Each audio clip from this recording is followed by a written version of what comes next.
Hello and thanks for joining us for our late night newscast coming to you from Arirang's news centre in Seoul. I'm Mark Broom. We start tonight with the attempted coup in Turkey. The country's Prime Minister says at least 190 people, many of them civilians, died fighting for Turkey's freedom. Almost 3,000 members of the military have been detained for their part in the attempt to topple the government. Shin Se-min reports. Turkish President Recep Tayyip Erdogan declared Saturday that he's back in control of the country after military officers loyal to him and police helped put down an attempted coup overnight. The uprising came at a bloody cost, with at least 190 people dead and more than 1,400 injured. Erdogan said certain elements of the military were guilty of treason after the violent clashes in Ankara and Istanbul, adding that those involved will pay a heavy price. Turkey's prime minister said the government has arrested over 2,800 military personnel across the country, including both rank-and-file soldiers and high-ranking officers. The attempted coup fell apart after civilians answered Erdogan's call to take to the streets and protest in public squares against the rebel soldiers. The president was on vacation at his holiday resort in the southwest of the country when the coup began. The attempt to topple Erdogan comes amid growing terror attacks within Turkey. There's also alarm over the president's increasingly authoritarian leadership that's deeply rooted in Islamist ideology. Those concerns are particularly strong within the military, which has categorized itself as a guardian of Turkey's secular heritage. Erdogan's involvement in the Syrian civil war has polarized the country and inflamed internal sectarian tensions. Had the overthrow been successful, experts say it would have marked one of the biggest shifts in the region and destabilized the Middle East. Leaving many in the international community shaken, fellow NATO member nations and world leaders were quick to react. U.S. President Barack Obama called on all parties in Turkey to support the democratically elected government and show restraint. UN Secretary General Ban Ki-moon also appealed for calm. Shin Se-min, Arirang News. Now, in light of the unstable situation in Turkey, Korea's foreign ministry has issued a special travel advisory for the country, urging Korean nationals to avoid going there. The warning will be in place until August 29th, but it could be lifted before then if the situation cools down relatively quickly. The ministry says over 100 Koreans who were stuck in Istanbul's Ataturk airport as the coup attempt was happening are still awaiting flights home, but all of them are safe. The Islamic State militant group claims it inspired the horrifying terror attack in Nice, which killed at least 84 people, including 10 children. In an online statement by the terror group's media agency Amaq, it said the 31-year-old Tunisian who smashed a truck into a crowd of people celebrating Bastille Day was an ISIS soldier who answered the call for attacks. French authorities say they are checking the claim. Security forces have detained 5 people, including the attacker's ex-wife, in connection with the massacre. The other 4 are men. France is now observing 3 days of national mourning for the victims. Among the 200 or so injured, more than 50 are clinging on to life in critical condition at hospitals around the city. President Park Geun-hye has ordered the utmost efforts to ensure the safety and security of Korean nationals overseas following that senseless terror attack in Nice and the attempted coup in Turkey. Citing the uncertainties in the international community, the president said the government's focus should be centred on monitoring the situation and reinforcing countermeasures. The president also called for the nation's support and understanding over the government's decision to deploy a powerful U.S. anti-missile defense system in Seongju County in the south of the country. Her remarks follow angry protests from local residents on Friday.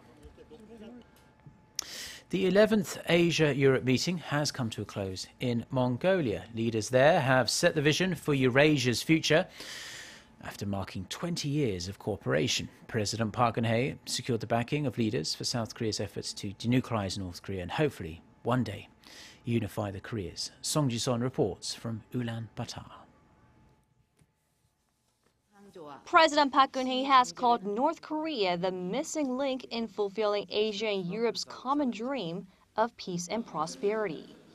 At the retreat session of this year's ASEM Summit, President Park said Pyongyang's self-isolating development of nuclear weapons is preventing Eurasia from achieving more. President Park said one missing link of completing Eurasia's vision is North Korea, and that it will be extremely difficult to realize the potential of cooperation or connectivity between Asia and Europe without resolving the North Korean issue. President Park asked for Asia and Europe's support in unifying the two Koreas, saying it's the only way to resolve North Korea's nuclear and human rights issues. In its Ulaanbaatar chair statement, the ASEM group condemned Pyongyang's nuclear and WMD programs in the strongest terms, calling them a grave violation of UN Security Council resolutions. Following the brutal terror attack in Nice on Thursday, Asian and European leaders also adopted a statement on global terrorism, strongly condemning all acts of terrorism, regardless of its objective, purpose, or location. ASEM leaders also welcomed President Park's proposal to hold the ASEM Economy Ministers meeting in South Korea next year and agreed to iron out the details at high-level trade talks at the end of this year. Wrapping up our itinerary at the ASEM Summit, President Park is now set for the Korea-Mongolia Summit on Sunday. Together with her Mongolian counterpart, Chahia Elbegdorj, the two sides will seek to strengthen their comprehensive partnership on economic cooperation and North Korea policies. 송지성, Arirang News, Ulaanbaatar. Now we're going to stay in Mongolia. The Asian nation is struggling to contain the effects of desertification, a problem which contributes to the yellow dust storms Korea has to face every now and again. Our Connie Kim travelled to Mongolia to see the steps both countries are taking to try and turn the tide.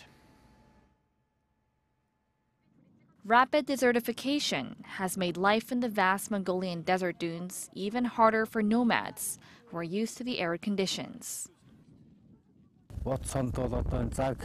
This area has completely changed. Yellow dust storms are getting worse, so the trees are disappearing and the sand dunes have been moving.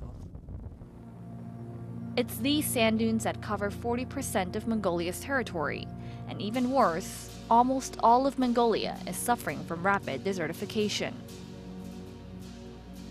Human activity, especially mining, is said to be the biggest reason causing Mongolia's desertification. But rehabilitation projects are bringing green back to the country. In this Baganor mine located south of the capital city, mine rehabilitation projects are underway, and this is where Korea comes in for joint cooperation. Mongolia is rich in natural resources, but has less awareness in mine rehabilitation. Environmentally friendly development is needed. We opened an office here in 2010 and are currently working with the Mongolian government. It is a mammoth task. Come the rainy season, rain combines with exposed minerals and flows into nearby lakes and rivers, polluting them. When the mining is complete, the area is flattened so that we can cover the area with soil and plant trees. We're also purifying nearby lakes that have been polluted with wastewater. The rolling green areas are where debris from mining development have been flattened and covered with soil so grass can take hold. 6 mines have undergone the rehabilitation process since the Mine Reclamation Corporation opened its office in Mongolia in 2010. Through years of joint work, Mongolian workers have learned basic mine rehabilitation techniques, such as flattening debris piles and covering them with soil. With that, the two countries' ultimate aim is to build convenient facilities for area residents and convert enough land for renewable energy development in the long term. Connie Kim, Arirang News, Baganor. Now, in other news, North Korea has reportedly been identified as a high-risk money laundering and terror financing state by the European Union. Voice of America reports that North Korea is one of 11 nations on the European Commission's list. Some of the other countries include Afghanistan, Iraq, Syria, Uganda and Iran. The designation comes a matter of weeks after the US government declared North Korea a, quote, primary money laundering concern. For the first time, Pyongyang is under a slew of unilateral and multilateral sanctions following its 4th nuclear test and long-range missile launch earlier this year. South Korea's top 10 business groups have seen their market capitalisation spike more than 5% since Britain's decision last month to leave the European Union. Data compiled by industry tracker Chebol.com shows the market cap of the listed firms under the country's top business groups came to $576 billion as of Thursday. That is up $28.1 billion since June 24th, when Britain voted out of the EU. Korea's biggest conglomerate, Samsung Group, has seen its market cap rise almost 6.5%, thanks in large part to the strong performance of Samsung Electronics. LG Group, SK Group and Lotte Group also saw their market caps go up over the period. The Labour Ministry has set Korea's minimum wage at 6,470 won, or $5.70 an hour. The new minimum wage translates to just over $45 for an 8-hour workday, or $1,200 a month. The ministry says the 7.3% minimum pay rise will affect more than 3.3 million workers in Korea. Although the decision was made by a trilateral council of representatives from Labour, management and the general public, it was met with disapproval by those who either think the raise was too small or those who think it's too much. Trade unions are calling for the minimum wage to be raised to at least 10,000 won, or $8.80 an hour. The Korea Employers Federation says the raise will put more burden on smaller companies. Finally, let's take a look at the weather. And most of the country had a rather damp and dreary Saturday, and some areas are continuing to see rain tonight. Sunday should be drier, but it will be overcast and there could still be the odd shower here or there. Temperature-wise, we'll see afternoon highs in the high 20s to low 30s. With that, let's take a look at the weather around the world.